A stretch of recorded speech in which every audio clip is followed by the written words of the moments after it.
को खुश आमदीद कहता हूँ। हस्ब वादा 8 बजे मैं आपकी खिदमत में हाजिर हो चुका हूँ और उम्मीद है कि आप खैर खैरियत से होंगे। अपना ख्याल रखें, शाद आबाद रहे। आवाज़ आ रही है मेरी और मुझे उम्मीद है कि मेरा आज आपको ना को ऑडियो का मसला आ रहा होगा ना कोई वीडियो का मसला आ रहा होगा। होर मसले आ जान तो मैं उन्होंने कह नहीं सकता भाई जन वो तो फिर मतलब ਉਹਦਾ तो मेरा कोई हल नहीं गा। लेकिन ये कि मैं सारा ना स्पेशल पे आपको खुश आमदीद कहता हूँ और बहुत सारी दुआएं, ढेरों दुआएं आप लोगों के लिए। शाद रहें, आबाद रहें और अल्लाह ताला आपको अपने हमेशा अपने हिफ्ज़ अमान में रखे। मेरे तो साथ साथ आपके यही दुआएं। आज का जो मेरा आपके साथ इंटरेक्शन है उसमें 2-3 चीज़ें बड़ा मैटर कर रही हैं। एक तो कराची का जो सेल अफरीदी का विज़िट है, ये मैं बड़ा इम्पोर्टेंट है, आज आपसे इस पे बात करूँगा। और फिर लाहौर में जो आज हमारे बुजुर्ग रहनुमा आए हुए थे और बुजुर्ग लोग जो थे यहाँ पे आए हुए थे उन्हें रखी उन्होंने नल बड़ी।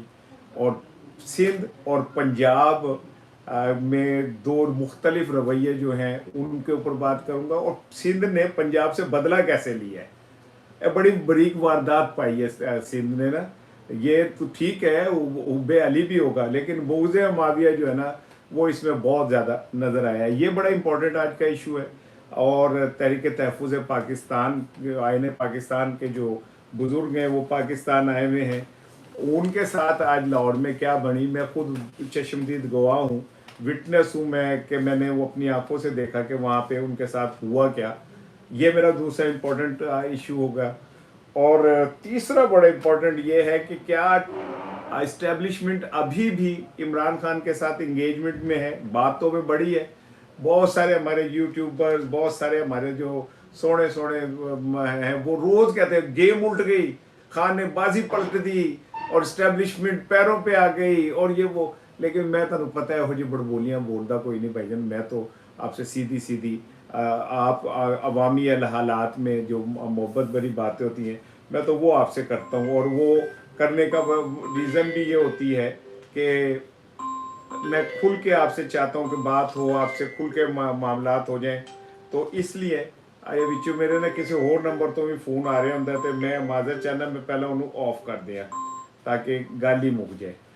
अच्छा जी, पहले आते हैं हम कराची के जलसे की तरफ और वो बड़ा इम्पोर्टेंट है जलसा। इसलिए जलसा इम्पोर्टेंट है कि पीटीआई ने मैं समझता हूँ कराची में एक वापसी की है और बड़ी शानदार दबंग वापसी हुई है। और जिस तरह वो अपने क्या कहते हैं सुहेल अफरीदी साहब ने बाहर निकल के गाड़ी के ऊपर खड़े होकर और इस तरह किया, वो इमरान की याद आ गई। अच्छा, मैं तो मेरा तो थी ही आंखें नम, लेकिन वहां पे मैंने लोगों को आंसुओं से रोते हुए भी देखा है। एक जुमला मैं कहना चाहता हूँ माजरत के साथ, ये जुमला ज़रा सख्त भी हो सकता है, बुरा भी लग सकता है किसी को, कि मैंने भुट्टो के लिए लोगों को जाने देते देखा है। मुझे ऐसा लगता है कि पहली दफ़ा होगा कि इमरान के लिए लोग जाने लेंगे। अल्लाह ताला सबकी हिफाजत कर। मैं किसी को कतल दे दूँ सारे भाई जन एवं मैनू मशवरे जो है ना पढ़ के ले जाए। मैं एक जनरल आपसे बात कर रहा हूँ कि जितनी लोगों के अंदर कराची में मैंने एक्साइटमेंट देखी, मुझे अपने लाहौरी होने पे शर्म आ रही है। आई एम सॉरी, इतना सख्त जुमला मैं कह रहा हूँ कि मैनू लगा कि यार मैं तो लाहौरी बस की मैं कीता मैं अपने KPK के मेहमानों को। सिंध हुकूमत ने जितनी खूबसूरती के साथ गेम उल्टाई है ना, और उसने पंजाब के मुंह पे जोरदार, इतना ही कहूँगा समझ जाए, जिस तरह सईद गनी ने इस्तकबाल किया और उनको टोपी पहनाई, अजरक पहनाई, हार पहनाए। मेरा ख्याल है कि ये कितना बड़ा कारनामा था कि पंजाब की हुकूमत को तो वैसे ही मेरा ख्याल है पानी शर्म के में समझते ना वो जो हो जाना चाहिए, डूब मरना चाहिए। हम तो कहते थे कि जो पंजाबी हैं उनका खुला दिल होता है, बड़े खुले दिल के होते हैं और हम तो सबको सीने से लगाते हैं। लेकिन ये हमने क्या किया। अभी मैं कराची की तरफ आ रहा हूँ। पहले जिस वक्त सईद गनी सुहेल अफरीदी के गले में अजरक डाल रहे थे, उन्हें सिंधी टोपी पहना रहे थे, उसी वक्त पाकिस्तानी सियासत के बुजुर्ग तरीन रहनुमा जो हैं अचकजई और अल्लामा नासिर अब्बास साहब जो थे, वो पीटीआई के रहनुमा गुलाम अब्बास साहब के घर नाश्ते के ऊपर मधु थे। और नाश्ते के ऊपर मधु होने के साथ वहाँ पे बहुत बड़ी तादाद वकला की थी, और कुछ सेलवड़ाई साहब भी थे, मुर्शदी हसन निसार साहब भी थे, गुलाम साहब भी थे, और ये मकबूल साहब भी थे, बंदा नाचीज़ भी था। तो मैं तो हैरान हो गया, अन्य बंदे अंदर नहीं समझे, निबार पुलिस खड़ी थी। तो मैं उनके पास गया, मैं कहा यार देखो बात सुने भाई, थोड़ी मर्जी है करनी, तुसी अपनी मर्जी है, छापे मार लेना, बंदे फड़ लेना, नाश्ते के बाद कर लेना, लोग राधे भुखे ने नाश्ता कर लेंगे उन्होंने। लेकिन वो जब मेरी चोई गुलाम अब्बास साहब से बात हुई तो कहते जनाब अली, मैं जब ये कैटरिंग वाले आए तो पुलिस वाले आ गए। पहले तो मॉडल टाउन में दाखिल ही नहीं होने दे रहे थे सामान को। कहते बड़ी मुश्किल से सामान जब हम लेके आए हैं तो क्या कहते हैं, अल्लाह आपका भला करे, हुआ ये कि एक एसपी साहब तशरीफ़ ले आए, और एसपी साहब ने आके जनाब अली कहा कि जनाब सामान चुको तो निकलो। उन्होंने कहा भाईजान बुजुर्ग सियासतदान है, पूरी कौम के बुजुर्ग सियासतदान है, को तो रहम कर दो, उनको कोई सामान शमान नहीं रखा जाएगा। खैर वो फिर जो गुलाम अब्बास साहब चुके पहले उनको पुलिस मुकाबले थे, मास्टर ने पिछले 40-50 साल से वो यही सियासत कर रहे हैं। खैर उन्होंने मामला डील कर लिया, सामान शमान जो है वो वहाँ लग गया।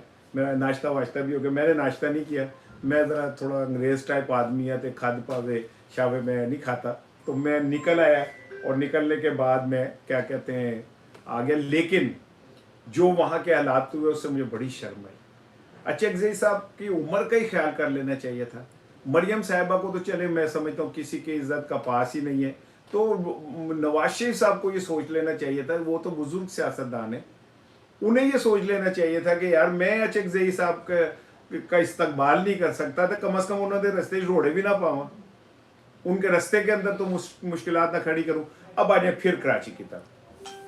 कराची के जो सहाफ़ी थे उन्होंने सुहेल आफरीदी साहब को भरपूर इस्तकबाल किया प्रेस क्लब पे, अजरक पहनाई, सिंधी टोपी पहनाई, प्रेस क्लब की शील्ड दी। और हमारे लाहौर के प्रेस क्लब ने क्या किया, फटाफट एक सेकंड नहीं लाया अरशद अंसारी साहब ने, और उन्होंने सीएम केपीके के खिलाफ एक प्रेस रिलीज ठोक दी। ठोक के उन्होंने भेज भी दी होगी कि देखो जनाब मैंने आपके कहने पे ठोक दी। उन्होंने किसी सहाफ़ी से सहाफती इक़दार के मुताबिक ये नहीं पूछा कि तुम्हें किसने हक दिया कि तुम एक इलेक्टेड सीएम, तुम्हारी हैसियत औकात क्या है कि तुम किसी से कह रहे हो कि जी तुम चर्च लेके आए। ये सवाल तो तुम अपने मोहल्ले के को एक कहने में तगड़े से नौजवान से नहीं कर सकते, तुम ला के 2 चपेड़ा कराया तो हम थले सुट दे। ये सवाल है, तुम्हारी अखलाकी तरबियत है ये। लेकिन अरशद अंसारी साहब ने उस पर कुछ नहीं किया, बस उन्होंने एक प्रेस रिलीज जो थी वो सीएम साहब के खिलाफ ठोक दी। जबकि कराची के सहाफियों ने क्या किया कि उनको प्रेस क्लब बुला के अजरक दी, उनके टोपी पहनाई, उन्हें शील्ड दी। फर्क है यार, वैसे मान लो यार गल फर्क तो है। अरशद अंसारी साहब आपको भी कराची प्रेस क्लब से सीखना चाहिए। अच्छा, कराची में इस वक्त सूरत हाल है कि अभी जो सुहेल आफरीदी हैं वो सड़कों पे हैं। इतना बड़ा इज्तिमा, लोग कह रहे हैं कि जी कमाल ही हो गया। ऐसा लगता है मैं बेनज़ीर भुट्टो शहीद जब तशरीफ लाई थी तो उसकी झलक नजर आ रही है इस्तकबाल में। सिंध ने एक तीर से 2 शिकार किए। एक तरफ तो उसने अपना नहीं 3 शिकार किए हैं। अब आप समझे सिंध की बारीक गेम। एक तरफ तो उन्होंने बता दिया कि देखें हमें कितनी सियासी कुशादगी, खुला दिल है, हम अपने मुखालफिन को भी कहते हैं आए, हम अजरक पहनाते हैं, ये करते हैं। दूसरी बारीक वारदात उन्होंने पंजाब नू नंगा करता कि पंजाब ये कर रहे हैं और हम ये कर रहे हैं। पंजाब एक इलेक्टेड सीएम के साथ क्या बदतमीजियां कर रहा है, किस तरह पुलिस उनको इंसल्ट कर रही है, किस तरह जो छोटे छोटे चाबी वाले भावे हैं वो सवाल कर रहे हैं। हम देखें कि हम क्या कर रहे हैं। तीसरी बारीक वारदात ये है भाईजान कि उन्होंने एक खामोश पैगाम दिया इस्टेब्लिशमेंट को, और ये खामोश पैगाम इस्टेब्लिशमेंट को बड़ी बारीकी से दिया गया है कि अगर पीटीआई और पीपल्स पार्टी कहीं एक जगह हो गए तो फिर सोच लो कि की बनेगा। अब कितनी बारीक वारदात है, और ये वारदात से आपको अंदाज़ा हो गया होगा कि 3 तरफ से सिंध ने क्या कहते हैं वो किया है अपना। और ये मैं समझता हूँ कि एक शानदार कामयाब किस्म का सिंध ने अपना कार्ड खेला है। दूसरी जानिब अब आ जाए कि मैंने बता दिया कि इस टाइम सूरत हाल ये है कि सिंध कराची की सड़कें जो है ना लबालब भरी हुई हैं। कल हैदराबाद जाना है।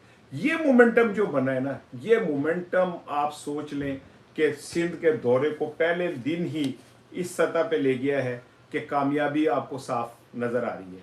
पंजाब में तो कामयाब किया सीएम केपीके के दौरे को पंजाब हुकूमत ने, कह देना ना कि मतलब बंदा तो करता है अपनी तरफ से जो भी अल्लाह जिसको चाहे, वता इज्जो मंतशा वता जिल्लो मंतशा। सिंध हुकूमत ने मैदान खुला छोड़ के एक ये साबित कर दिया कि मैं 3 दिन 4 दिन पहले आपको याद होगा मैंने कहा था कि बहरहाल पीपल्स पार्टी एक डेमोक्रेट पार्टी के करीब करीब की तो चीज़ है। ठीक है, भुट्टो शहीद बेनज़ीर भुट्टो के रास्ते पे नहीं चल रहे, वो उस तरह का मामला नहीं है। इवन देन पीपल्स पार्टी कहीं ना कहीं कहते हैं ना कि अमीरी और गरीबी 7 नस्लों तक नहीं जाती, तो डेमोक्रेसी भी कहीं 7 नस्लों तक नहीं जाती। पीपल्स पार्टी ने तो भाईजान आज दिल ठंडा करता, मेरा तो दिल बड़ा ठंडा, मैं तो बड़ा खुश है। आपने अगर मुझसे किसी मौजू पे सवाल करना हो, बात करना हो, प्लेटफॉर्म ओपन है, गुफ्तगू का सिलसिला ओपन है, आप मुझसे बात कर सकते हैं, किसी मौजू के ऊपर हम डिस्कस कर सकते हैं। बहुत सारे दोस्त जो हैं इस टाइम लाइन पे हैं, मुनीबुल वतन साहब हैं और मुहिबुल वतन साहब हैं, मकसूद अवान साहब हैं, मोहम्मद जान साहब हैं और ज़फ़र जाहिद साहब हैं, सुरैया जाकिर साहिबा हैं और एक सवाल किया है हसन चौधरी साहब ने। वो कहते हैं राना साहब मुझे लगता है कराची लाहौर से बाजी ले गया। नो डाउट जी, नो डाउट बाजी ले गया। मैं कहना बाजी चुक के ले गया, बाजी जीत ली प्यार ने। ठीक है ना, वो गाना सुना हुआ है ना, वो वाला हिसाब किया उन्होंने, वो बाजी जीत ली। और क्या कहते हैं सिंध कराची वालों ने बहरहाल पीटीआई के लिए थोड़ा सा तो दिल में अपने पीपल्स पार्टी ने गुंजाइश पैदा कर दी है। और मैं ये हसन चौधरी साहब के हैं, कहते हैं राना साहब क्या इमरान खान फरवरी में रिलीज हो जाएंगे? इस पे मैंने भी बात करनी है, बड़ी इंपॉर्टेंट बात है। और मैं वो ये बार बार आपको कह रहा हूँ, मैं वो चूरन बेचना नहीं कहा कि मैं अभी कहा इमरान खान बाहर हो जाएगा, अब इमरान खान हो जाएगा। कोई लॉजिक तो ज़रूर है, पीटीआई इंगेजमेंट में तो है इस्टेब्लिशमेंट के। और मैं आपको ये जब आपको इससे डिस्कस करूंगा तो आप मेरी इस बात को मानेंगे कि हाँ मैं जो बात कह रहा हूँ मैं गलत नहीं कह रहा। ये अपने हैं जरनेश साहिबा आ गई हैं और बहुत शुक्रिया मैम, आप कल भी हमें और ज्वाइन किया था। वो कहते हैं सर सिंध और पंजाब में क्या डिफरेंस देख रहे हैं? मैं तो पहले कह चुका हूँ बीबी कि मेरी बहन, मैं तो ये बात क्लियर कह चुका हूँ, मैं बतौर पंजाबी बड़ा शर्मिंदा हूँ। हमने अपने रवायात को के ऊपर पैरा नहीं दिया। पंजाबी जेड़े ने वो तो बड़े खुले दिल दे होंगे ने, उते इंज बावां खोल के ते हर आने वाले जी आए हैं कहते हैं। अगर हमारा माजी देखे तो जो वादे चलते थे ना अफगानिस्तान से इंडिया लूटने के लिए, तो असं उन्होंने भी खाड़े खुआई सन, उनको भी मंजियाँ शंजियाँ डाल के देते थे, चापी शापी करवाते थे, पखे शके चलते सन और फिर कहते थे आगे चले जाए। तो लेकिन पता नहीं क्या हुआ। हाँ क्या हुआ, क्या कुछ भी नहीं हुआ।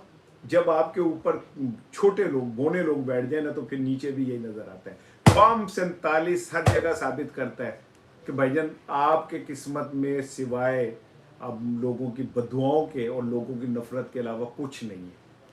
हमारा मुनीफ फारूक चाहे जो मर्जी कहे कि पंजाब ने झंडे गाड़ दिए हैं और नौजवानों के अंदर उनकी मकबूलियत बढ़ रही है मरियम साहिबा की, तो एक दफा बाहर आके ओपनली जरा कुछ करके देखा हो, मान जाएगा मैं तुम।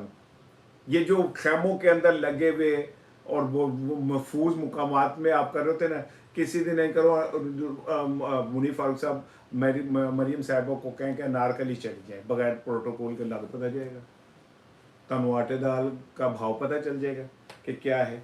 ये ज़फ़र जाहिद साहब का एक सवाल है, be very good and perform duties of the political party which is clearly difference between the political party and business minded party. Nawaz Sharif perform bad role being a politician. But I am already told you ma'am sir कि नवाज शरीफ के पास ये मौका था बुजुर्ग होने का सबूत देते और वो क्या कहते हैं कुछ करते, लेकिन जो उन्होंने किया आज वो बड़ा शर्मनाक है। अब आए जी मैं एक बड़ी इंपॉर्टेंट चीज़ की तरफ। आमिर साहब हैं, वो कहते हैं कि आज से 2 साल पहले एक साफ़ी मंसूर अली ने कहा था कि अब इमरान खान पर कांटा लगा दिया गया इस्टेब्लिशमेंट की तरफ से। मैं इस साफ़ी से कहता हूँ इमरान खान ने पूरे सिस्टम पर कांटा लगा दिया। बात समझे, सिस्टम, सियासी जमातें, पीपल्स पार्टी, नून लीग, फजलुर रहमान, अदालतें, फैसला साज, सब एक कोने थे। वो अडयाला जेल में बैठा हुआ कैदी नंबर 804 एक कोने में, आपको अंदाजा नहीं हो रहा, और वो भारी है, वो इतना भारी है कि आप सुबह से शुरू होते हैं याजूज माजूज हुकूमत के, और वो क्यों शुरू होते हैं पीटीआई के खिलाफ बातें करने, रात तक दीवार चाटते रहते हैं पीटीआई की, और सवेरे उठ देने फिर उठे खड़ी होती है। अभी मैं वो वजीर इतलात साहब का वो देख रहा था, बड़ा वो फरमा रहे थे पता नहीं क्या क्या, कि पीटीआई जो है वो बड़ी छोटे दिल की, तुसी तो बड़े बड़े दिल दे हो भाई जान। आपने तो पंजाब में जिस तरह एक आए हुए मेहमान के साथ सलूक किया, वो तो सदियों याद रहेगा। खैर इससे पहले भी जब बेनज़ीर भुट्टो आया करती थी तो क्या कहते हैं, इसी तरह होता था। सुहेल साहब हैं, वो कहते हैं कि क्या आप समझते हैं कि मुस्तकबिल में पीपल्स पार्टी और तहरीक इंसाफ के दरमियान किसी किस्म की मुफाहमत हो सकती है, इसके बाद एमक्यूएम का मुस्तकबिल क्या होगा? एमक्यूएम कहाँ एग्जिस्ट कर रही है? आई एम सॉरी, मतलब किसी वक्त में नो डाउट कराची की वाहिद ताकत थी। अल्ताफ हुसैन कहते थे खामोशी हो जाती थी, लेकिन अब नहीं रही।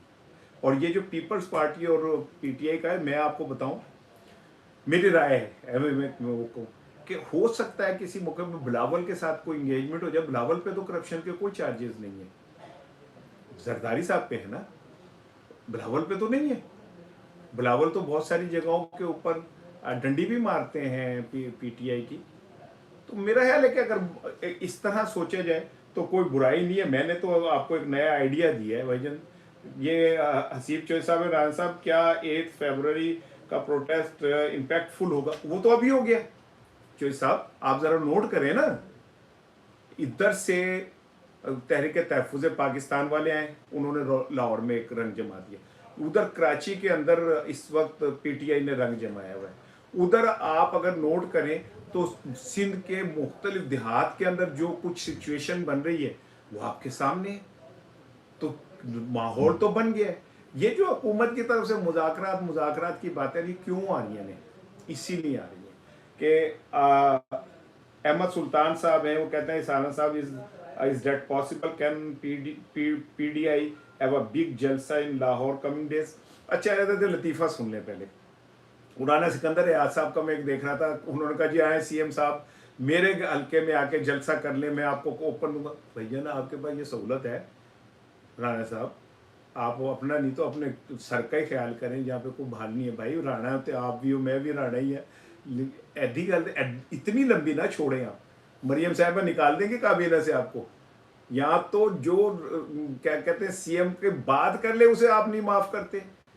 वो जो परसों का मैं सुन रहा हूँ, वो जो एक वर्कर क्या नाम है, छापे के दौरान कहा जा रहा है कि जी उनका इंतकाल हो गया। तो मुझे आज कुछ बच्चे वहाँ पे बता रहे थे मीडिया के, अब्दुल्ला है, बट है, और कुछ इस तरह के जो मीडिया के बच्चे हैं, वो कह रहे थे कि उनके घर पे तो खौफ का माहौल है। उनकी तो ज़ुबान बंदी कर दी गई कि खबरदार है तुमने को बोला उनकी बेटियों उनके वालदा के ऊपर। तो ये ज़र्फ है एजर वाले जलसे दिखाएंगे राना के अंदर। लेकिन यस आई मेरा ख्याल है कि एक बात आप मेरी बात सुन लें, जो इस वक्त ग्राउंड रियलिटीज है ना, स्प्रिंग अरब स्प्रिंग आपने देखा ना, एक मुल्क के बाद एक मुल्क के बाद एक मुल्क, इस वक्त ये जो सार्क ममालिक है ना, इसमें भी एक स्प्रिंग चल रही है। आप देखें जो बांग्लादेश के अंदर हुआ कोई सोच सकता था? नेपाल में जो हुआ कोई सोच सकता था? ईरान में जो होने जा रहा है इस टाइम, वहाँ पे आज गवर्नर के दफ्तर पे भी हमले हुए, पूरे मुल्क में फैल के, कोई सोच सकता था? एक कोई मामूली सी आग लगनी है और ये करके सब कुछ ब्लैंक उठ जाएगा। अच्छा, ये राजपूत फैसल साहब हैं, नौशाही साहब, वो कहते हैं कि इस पीआईए को इस कल हुकूमत से सेल किया है, असली हुकूमत के आने पे पीआईए वापस आ जाएगी। की कर रहे हैं तुसी वापस लैके? जिन हालात में, आपको याद है कि आपने रिकॉर्ड एक्ट में एक जज्बातियत दिखाई थी, 8 अरब डॉलर का जुर्माना हो गया था। इफ्तिखार चौधरी साहब ने हीरो बनने के चक्कर में एक फैसला दे दिया था और 8 अरब डॉलर बन गए थे। भाई जो बचे हैं संग समेट लो, जो यहाँ पे मौजूद हैं उन्हीं को संभाल लें तो बहुत अच्छी बात हो। वो ये हैं जी राना अहमद शहीद भाई, यार बड़े आला ज़ौक़ के हैं राना साहब आप। इन कहते हैं जी कुछ शेर हैं, वो कहते हैं सवालो जवाब पर पहरे, ज़िक्र शबनम गुलाब पर पहरे, खुद तो वाइज नशे में चूर, और हम जो मांगे शराब पर पहरे, इनकी बातों से गूंजती है फिजा और अपने खिताब पर पहरे। वाह वाह, यानी हमारा कुत्ता कुत्ता तो कुत्ता डोगी है राना साहब ने ये कहा। थैंक यू राना साहब। सुहेल हाशमी साहब हैं। राना साहब एक सवाल है, और वो ये कि इमरान खान के टाइगर कहाँ सो रहे हैं। यार एक बात समझे, पंजाब में जितना जुल्म पंजाब पुलिस ने किया है, ये अभी देख लेना। मैंने कल ही की परसों की बता रहा हूँ ना कि वो वर्कर इत्तलात ये हैं कि वो छापे के दौरान खौफ से उसका इंतकाल हो गया। क्या उसका कोई पर्चा दर्ज होगा? क्या उसके लवाहिकीन की कोई बात सुनेगा? क्या 26 नवंबर पे जो कुछ हुआ उसकी बात सुनेगा? जो मुरीद के अंदर टीटीपी के साथ हुआ, टीएलपी के साथ हुआ, कोई उसके ऊपर कोई शोर में, इस खौफ के अंदर यार कौन अपनी जान लेके बाहर निकलेगा भाई? निकलेगा भी तो जो उनके वालिदैन हैं, जिन्होंने 9 मई में उन बच्चों की जिंदगियां बचाने के लिए पता नहीं क्या क्या भेज दिया, वो होने देंगे। लेकिन ये खौफ की दीवार किसी एक लम्हे में ऐसे करके टूट सकती है, और ये टूट गई तो फिर आप समझ लें कि फिर कुछ नहीं बचेगा। यही मैं बार बार कह रहा हूँ, तख्त बचा लो, ताज बचा लो, अब भी वक्त है, अपना बचा लो। अच्छा जी, अब आ जाए एक बड़ी इंपॉर्टेंट चीज़ की तरफ। ये है कि बैरिस्टर सैफ साहब की एक आज खबर छपी है, और जंग के अंदर अंसार अब्बासी साहब ने खबर दी है। अंसार अब्बासी साहब ये कहते हैं नहीं, हसन चौधरी साहब का ये सवाल के अलायंस कर सकते हैं। इमरान खान तो नहीं करेगा भाई, मैं आपको बता दूं, वो किसी से अलायंस नहीं करेगा। जितनी तकलीफ उसने उठा ली, अगर उसने करना होता तो पीपल्स पार्टी ने तो 8 फरवरी के बाद पीटीआई को दावत दी थी कि मिलकर हुकूमत बना लें। उन्हें जूते की नोक पे रखा था, उन्हें कहा था कोई इत्तेहाद कुछ नहीं होना। लिहाजा ये बात तो मुमकिन नहीं है। आज सुने जी, जंग में अंसार अब्बासी की एक खबर है, वो कहते हैं जनाब के बैरिस्टर सैफ ने कहा कि इमरान खान की जानिब से इन्हें दी गई आखिरी हिदायत के मुताबिक वो पीटीआई और इस्टेब्लिशमेंट के दरमियान राब्तों में सहूलतकारी में मसरूफ़ है। यानी वो ये नहीं कह रहे कि नहीं कर, वो कह रहे मसरूफ़ हैं। और इसमें कोई शक नहीं कि बैरिस्टर सैफ का कोई माजी ढका छुपा नहीं है। वो अलन एलानिया कहते हैं, अलन कह भाई मैं तो क्या कहते हैं अब इस्टेब्लिशमेंट के बहुत करीब हूँ। मैंने उनसे कई दफ़ा बात की है, तब मुझे भी उन्होंने इस बात को कंफर्म किया कि मैं और इमरान खान, इस्टेब्लिशमेंट और इमरान खान के दरमियान में पुल का किरदार अदा कर रहा था। लेकिन अनफॉर्चुनेटली बात कहीं और चली गई या कुछ नहीं। वो कहते हैं कि मेरी आखिरी मुलाकात खान साहब से हुई थी 4 नवंबर को अडयाला में, और 4 नवंबर को अडयाला में जब मेरी मुलाकात हुई थी तो मैंने जनाब खान साहब को सारी सूरत हाल बताई थी। तो उस पर खान साहब ने कोई मुझे वो नहीं कहा था, और खान साहब ने कभी भी ये नहीं कहा कि मैं इस्टेब्लिशमेंट से एंगेजमेंट नहीं चाहता। लेकिन वो कहते हैं मैंने ना एनआरओ लेना है ना भीख लेनी है, मैंने हक लेना है। अगर इस पर बात हो सकती है तो हो जाए। तो ये बैरिस्टर सैफ साहब की जो क्या कहते हैं एक खबर आई है कि सहूलतकारी में मसरूफ़ हूँ, तो इसका मतलब है कि इंगेजमेंट तो है। और बैरिस्टर सैफ अचानक जो ये सबके सामने आए हैं, और सबके सामने आने के बाद खलील गुजर साहब, thank you very much sir, love you too sir, बड़ी मेहरबानी जनाब, बहुत शुक्रिया। इस उम्र में कोई किसी को मैनू लव यू कह देते, मैं तो उनकी सारी रात नींद नहीं आती, तुम कह देते हो, तो बड़ी मेहरबानी है। आपको भी बहुत बहुत आई लव यू 2 3 4 5। अच्छा, ये बैरिस्टर सैफ साहब जो हैं, ये अचानक आपने देखा कुछ दिन खामोश रहे। इनका नाम केपीके की कैबिनेट से निकला। मुझे ये था कि कहेंगे जी उनको नहीं छोड़ो, लेकिन उन्होंने जो नेशनल डायलॉग में बात की, और उसके बाद अब ये जो अंसार अब्बासी साहब की तरफ आ रहा है, अंसार अब्बासी साहब ने जिमें जैसे मैं आपके साथ हूँ ना, अंसार अब्बासी साहब उसी तरह ताकतवरों के साथ है। ये हर वो चीज़ देते हैं जो समझ लें कि आगे वो फैलाना चाह रहे होते हैं। अब इस खबर से क्या तासुर दिया जा रहा है 8 फरवरी को सामने रख के लोगों को गुस्सा ठंडा करने के लिए, लेकिन जो सिंध में सीएम केपी को मिल रहा है प्रोटोकॉल और सारा कुछ, मुझे ऐसे लग रहा है कि कहीं ना कहीं कोई थोड़ी सी ढील तो आई है, और ये ढील का ही नतीजा है। ये मोहम्मद रफ़ी भाई हैं, ये कहते हैं राना साहब क्या हमारे मुल्क में इस चीज़ का इंतज़ार किया जा रहा है तो पाकिस्तानी कौम बांग्लादेश से गिरता है मुल्क तोड़ को, तंग आमद बजंग आमद। और जब क्या कहते हैं दीवारें खामो जब ज़बानें खामोश हो जाती हैं तो दीवारें तक बोलना शुरू हो जाती हैं। और यही बात मैं बार बार आप कहता हूँ लोगों को कि भाई उस वक्त से बचें कि ये जो हाथ अपने हक के लिए उठ रहे हैं ये आपके गिरेबानों तक ना पहुँचे। तो ऐसा हुआ तो फिर नुकसान होगा और बहुत नुकसान होगा। इसीलिए मैं बार बार कहता हूँ कि लोगों को उनका हक दे दें, लोगों के जो उनके बनते हैं ड्यू क्या कहते हैं वो दें, वोट को इज्जत दे दें। और ये जो बैरिस्टर सैफ साहब ने बात की है तो वो बैरिस्टर सैफ साहब इस हवाले से बिल्कुल क्लियर हैं। वो ये कह रहे हैं कि जनाब को मुज़ाकरात के ज़रिए ही हल तलाश किया जाए, लेकिन ये जब भी कोई इस तरह का मामला आता है जब तो जाते हैं मामलात सड़कों की तरफ तो फिर पता चलता है कि भाईजान इनको मुज़ाकरात कर लें। एस खान साहब thank you very much sir, आप भी सलामत रहें, जज़ाकल्लाह सर। बहुत सारे दोस्त जो हैं, नादिर हुसैन साहब हैं, वो मेरे साथ जुड़े हुए हैं, अवैस मेो साहब हैं, वालेकुम सलाम अवैस साहब, हसन मीर साहब हैं, खबर शेख साहब हैं। नान साहब आपसे ज़ाती सवाल है कि आप में ये तब्दीली कैसे मुमकिन हुई? आप तो नाकिद थे इमरान खान के। नाकिद था, मैं अपने सगे भाई का भी नाकिद हो सकता हूँ। अगर मेरा सगा भाई और मैं घर में रहते हैं और मैं उसकी बातों से कुछ बातों पे करता हूँ तो मैं अपने भाई से नहीं दूर हो सकता। हाँ, जब इमरान खान वजीर आजम थे मैं उनकी पॉलिसीज पे तनकीद करता था। अच्छा दोस्त वही है जो अपने दोस्त को अच्छा मशवरा दे।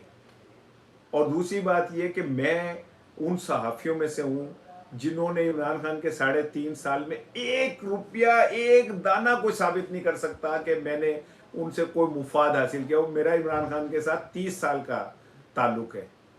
मैं जब ये मेरी बाल एक भी चिट्टा नहीं सी ना, मैं उदो इमरान खान साहब के नाल खड़ा आया था। मैं उनका पहला मीडिया मैनेजर था, पहला इलेक्शन का मीडिया मैनेजर मैं था। तो बाद ही चाहे ने जेडे जिन्होंने बरातां लुटिया ने आके, वो मैं था। और खान साहब ने ये एक तकरीब में मेरा हाथ पकड़ के कहा था कि ये मेरा पहला सिपा सालार था। इमरान खान साहब ने जो लाहौर में तारीखी तकरीर की थी उसमें मेरा कंट्रीब्यूशन था, लेकिन जब उनकी हुकूमत आई तो मैं उनसे कभी नहीं मिला। हाँ, मैंने जो बात समझी कि गलत है मैंने की, क्योंकि मैं उनके साथ इतना फेयर हूँ कि मैं क्या कहते हैं कहीं पे भी अपने मैं सगे भाई के साथ अपना इख्तिलाफ रखता हूँ, लेकिन मेरी उससे मोहब्बत को कोई चैलेंज नहीं कर सकता। ये खलील गुज्जर साहब हैं, वो कहते हैं thanks, good job, great PTI. गलत काम करे तो उस पर भी मैं तो जो गलत काम करता था मैं बोलता था। मैंने बुजदार के ऊपर बड़ी गुफ्तगू की, कालम लिखे, प्रोग्रामों में बात की। भाई मैं एक आज़ाद सहाफ़ी हूँ मैं, लेकिन इमरान खान की आइडियोलॉजी के साथ खड़ा हूँ, पाकिस्तान के डेमोक्रेसी के साथ खड़ा हूँ, पाकिस्तान के डेमोक्रेटिक फ्यूचर के साथ खड़ा हूँ मैं। मुझे इसमें कोई इतनी सी भी छुपाने की ज़रूरत नहीं है। लेकिन ये भी हकीकत है कि मेरा पीटीआई के किसी लीडर से कोई ज़ाती ताल्लुक नहीं है। कसम ले लो मेरे को, मेरा किसी ने कोई ज़ाती ताल्लुक नहीं है। मैं वो खुरदरू पौधा हूँ जो आपे ही उग गया, आपे ही करी जा रहे हैं। अब अगर कोई मुझसे आके पीटीआई का कोई बंदा मिले तो मैंने पता वो इसलिए मिल रहा है कि मेरे साथ लोग हैं आप जैसे भाई सुनने वाले, इसलिए मेरी कोई वैल्यू बढ़ रही है, इसलिए मुझे कोई तवज्जो दे रहा है। लेकिन भारत क्या कहते हैं, ये अपने सुहेल साहब हैं, इमरान खान ने अपने दौरे हुकूमत सिंध के साथ जमहूरी रवैया इख्तियार को आज सिंध ने जमहूरी रद्दमल देकर साबित किया कि पीपल्स पार्टी जमहूरी पार्टी है।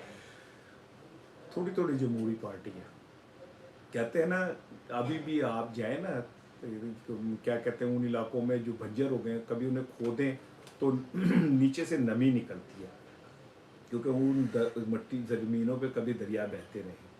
दरिया बह के ख़त्म भी हो जाए तब भी उनकी मट्टी की नमी कहीं ना कहीं मौजूद रहती है। तो पीपल्स पार्टी में भी कहीं ना कहीं डेमोक्रेटिक तो रहती है, लेकिन बदकिस्मत यह है कि जरदारी साहब अब इतने मजबूर हो गए।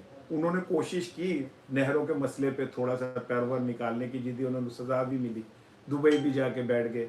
बिलावल भी कहीं ना कहीं बेचारा कोशिश करता है, मैं तो उसे भांजिया कहता हूँ क्योंकि बीबी को मैं अपनी बहन कहता था, वो मैं जानती भी नहीं सर, ना मेरा पीपल्स पार्टी वाले से किसी लीडर से आज तक कोई ताल्लुक हो। मैं वन मैन आर्मी हूँ, अपनी जिंदगी आप गुजारता हूँ, 40 साल से साफत कर रहा हूँ, 10 अखबारात का एडिटर रहा हूँ, 4-5 चैनल का एडिटर हूँ, लेकिन किसी से मेरे कोई जाती ताल्लुक ना, मैंने कोई एजेंसियाँ पसंद करती है, करती हूँ कि मेहरबानी अगर करती है, नहीं करती तब भी, लेकिन मेरा किसी से कोई, मैं किसी के उस पे नहीं हूँ, पेरोल पे या किसी ख्वाहिशात पे बात करता हूँ। पाकिस्तान के लिए की बात करता हूँ, जो बात पाकिस्तान के लिए ज़रूरी होती है वो करता हूँ। खान साहब के दौरे हुकूमत में उन पर तनकीद की है, लेकिन जब वो हुकूमत से गए तो मैं उनके साथ खड़ा था, अल्हम्दुलिल्लाह साथ खड़ा था और साथ खड़ा हूँ। उसकी कुर्बानियाँ दी है, 4 चैनलों से निकाल दिया गया, 10,000 और मसले हुए। आमिर अलवी साहब हैं सर, हमारे सियासतदान कभी अकेले बैठकर भी नहीं सोचते होंगे कि एक दिन वो अल्लाह ताला के सब, आहा क्या सवाल किया यार आपने, कभी तो इंसान को होता है ना। सूरत तकासुर में अल्लाह कहता है तजुर्तुमुल मकाबिर, ठीक है ना, कि तुम कब्रों तक पहुंच जाते हो, फिर तुम्हें पता चलता है कि तुमने घाटे का सौदा किया। कोई माने ना माने, कहते हैं अल्लाह ताला क़यामत के रोज़ एक हाथ में ज़मीन एक हाथ में आसमान उठा के कहेगा मैं हूँ खुदा, मैं हूँ खुदा, कहाँ ये ज़मीनी खुदा, इन्हें बुलाओ। लेकिन हम मरते दम तक ये बात सुनते हैं, कभी इस पर अमल नहीं करते, कभी हम देखते नहीं। डेविड गेमर्स हैं रान साहब, अल्लाह ताला आपको बहुत सारी कामयाबी, बहुत शुक्रिया भाई, लेकिन ना तुसी आईडी बड़ी ख़तरनाक बनाई है भाई, ऐसे किसी होर दा काम है डेविड गेमर्स हो रहा है। अल्लाह आपको खुश रखे। ये हैं ट्रेल, कोई इंग्लिश में, मैं इंग्लिश कमज़ोर है, कहते हैं अस्सलाम वालेकुम रान साहब, thanks for updating, Allah bless you Pakistan and both Imran Khan, thank you very much sir. Allah ताला पूरे पाकिस्तान की हिफाजत करे। उन पाकिस्तान के लिए मुश्किल वक्त है, इस मुश्किल वक्त के ऊपर हमें मेरा ख्याल है कि सबको कौम के तौर पे रिएक्ट करना चाहिए। जो कौम अपने मैंडेट की हिफाजत नहीं करती, अपने हकूक़ की हिफाजत नहीं करती, उनकी कोई हिफाजत नहीं करता। तो मेरा ख्याल है कि हमें सबको, जाकिर कुरैश साहब यूएसए से वॉच कर रहे हैं, बहुत शुक्रिया सर। वो कहते हैं अस्सलाम वालेकुम राना साहब, thanks for updating, Allah bless you sir, आपको भी अल्लाह अपने हिफ्ज़ो अमान में रखे। जुलेखा हैं, पीपल्स पार्टी को कराची में एमकेएम के ख़िलाफ़ किसी हलीफ की ज़रूरत है, इसलिए वो पीटीआई को फ्री हैंड दे रही है। मैंने आपको बता दिया वो एमकेएम उनका मसला नहीं है, उन्होंने पंजाब को असल चेहरा उनका दिखा दिया, इस्टेब्लिशमेंट को डरा दिया कि अगर हम उनके पीपल्स पीटीआई के साथ मिल गए तो क्या बनेगा, ये ज़रा समझे। अच्छा, क्रिस्टल गोल के खिलाफ आहिस्ता रखे। ये हैं जी फोक किड्स लव, कहते हैं कि ज़रा क्रिस्टल गोहर के खिलाफ आवाज़ आहिस्ता रखा करें, ये इस पर दबाव कम रखें, इसको बदनाम ना करें। राना साहब थोड़ा, भाई मैं कहाँ कर रहा हूँ बदनाम, मुन्नी बदनाम हुई डार्लिंग तेरे लिए, तो मैं की कर रहा हूँ। मैं तो कहता हूँ भाई पीटीआई वो नहीं है, ये चौथे काले के अंदर इनका पहला गाने का सुर शुरू होता है। जो को म्यूजिक समझते हैं, चौथे काले को समझे कि आखिरी काला है जिसके ऊपर जाके वो कहने में पीटीआई का म्यूजिक शुरू होता है। इसमें धीमर मधुर मुधर मुधर मधुर सुरों का कोई ताल्लुक नहीं है भजन। या तो वो हो जो डट के बात करे खां की तरह, कभी खां को देखा है आपने, वो धीमे लोग उसमें डट के बात करता है। सर ये हैं गुड Shah ji, God bless you, I am watching you from America Virginia, thank you very much sir, Allah आपको खुश रखे। मेरा ख्याल है बहुत बातें हो गई, कोई आज के वीलॉग में कमी कोताही हो तो मुझे ज़रूर माफ़ कर दीजिएगा। और मैंने कोशिश की है। ये अली वाले हैं अरान साहब, मैंने इतने कमेंट किए हैं आपने नहीं देखा, मैं देहात से हूँ, हौसला अफजाई करें भाईजान, तुसी हुक्म करो तो लिए गंदला साग ते मक्खन मकई दी रोटी लैके आ जाए जनाब, ਅਸੀਂ ਤੇ ਆਪ ਪਿੰਡ ਵਾਲੇ ਗਏ ਆ, ਸਾਡੇ ਤੁਸੀਂ ਨੇੜੇ ਹੋਗੇ ਤੁਹਾਨੂੰ मट्टी पिंड दी ना मट्टी समझ आएगी। अच्छा जी, ये अली वाले सर जी दोस्तों को बताएं कि पाकिस्तान के देहातों में रहने वाले कुछ जानते हैं नहीं, लेकिन भाई कौन कहता है कि देहात वाले नहीं जानते, किसने कह दिया? जितना विजडम हमारे देहातों में, बुल्ले शाह पढ़े यूनिवर्सिटी से पढ़े हुए थे, शाह हुसैन यूनिवर्सिटी से पढ़े थे, मियाँ क्या नाम मियाँ साहब यूनिवर्सिटी से पढ़े थे, कि सब वो लोग हैं अजीम लोग जिन्होंने ऑक्सफोर्ड जैसे यूनिवर्सिटी के पढ़े लिखे लोगों को अपने सब्जेक्ट पढ़ने पे, अपनी शायरी पढ़ने पे मजबूर किया है। सो नॉट भाईजन एक गल देते ना जाया करो। जर्मनी से उस्मान अली भाई हैं, वो देख रहे हैं, thank you very much Usman साहब। मेरा ख्याल है कि आज मैंने अब बड़े अरसे बाद ज़रा खुल के दिल की से आपसे बात की है। बहुत सारे लोग हैं जो अभी भी सवाल कर रहे हैं, मेरा दिल तो नहीं चाह रहा जाने को, मेरा दिल चाह रहा है मैं आपसे इंटरेक्ट करता रहूं, लेकिन मैं मजबूर हूं कि मुझे अब आपको अलविदा कहना होगा। एक बात और क्या कहते हैं मैं आपको बता दूं, ट्रंप ने कहा है कि मैं किसी कानून को, बैनुल अक़वामी कानून को नहीं मानता। इससे आप समझ लें कि we are near to the next world war. ये वर्ल्ड वार इस बार ऐसे नहीं होगी कि मुल्कों के दरमियान हो, ये वर्ल्ड वार इकोनॉमी की होगी और इसमें बहुत लोग मरेंगे, इसमें बहुत सारे जो लोग हैं उनकी ज़िंदगियाँ तबाह होंगी, क्योंकि जो ट्रंप है मुझे ऐसा लगता है कि वो कोई जज्बातियत में नहीं कर रहा है ये सब कुछ। ये एक स्क्रिप्टेड प्लान अमेरिका का मंसूबा है जिसके तहत वो आहिस्ता आहिस्ता ये सब कुछ कर रहा है, और उन्हें पता है मुझे कोई रोकने वाला नहीं है। उन ट्रंप को मेरा है शिवाजी साहब से मैं दरख्वास्त करूंगा कि भाईजान वो जो आपने नोबल अवार्ड देना था, मैंने एक नए अवार्ड का ऐलान किया है, हिटलर अवार्ड का। तो मेरा ख्याल है ट्रंप को हम हिटलर का अवार्ड दे दें तो ज़्यादा बेहतर होगा। अमार साहब हैं, सच जाते जाते मौजूदा सूरत हाल में पंजाबी में एक मुहावरा कह दें, देखो जी गल है वे कि मैं तो सिर्फ यह जानना कि जिस दौर तो ਅਸੀਂ गुजर रहे हैं ना, ਇਹਦੇ ਵਿੱਚ तौबा ही पढ़नी है भाई जी। ਇੱਥੇ ਤੇ चोर भी आखन चोरो चोर, ਇੱਥੇ ਤੇ काम ही पुठा पै गया। ठीक है, तो मैं आप लोगों का बड़ा मशहूर हूँ कि आपने मुझे ज्वाइन किया। अपने कमेंट्स ज़रूर दीजिएगा और मेरे चैनल को ज़रूर सब्सक्राइब कीजिएगा। मुझे उम्मीद है आपको ये सेशन पसंद आया होगा। अपने कमेंट्स में बताएं कि अगर आपको पसंद आया तो मैं चाहता हूँ कि मैं रोज़ाना आपके साथ लाइव इंटरेक्ट करूँ। अपना बहुत सारा ख्याल रखिएगा। अस्सलाम वालेकुम।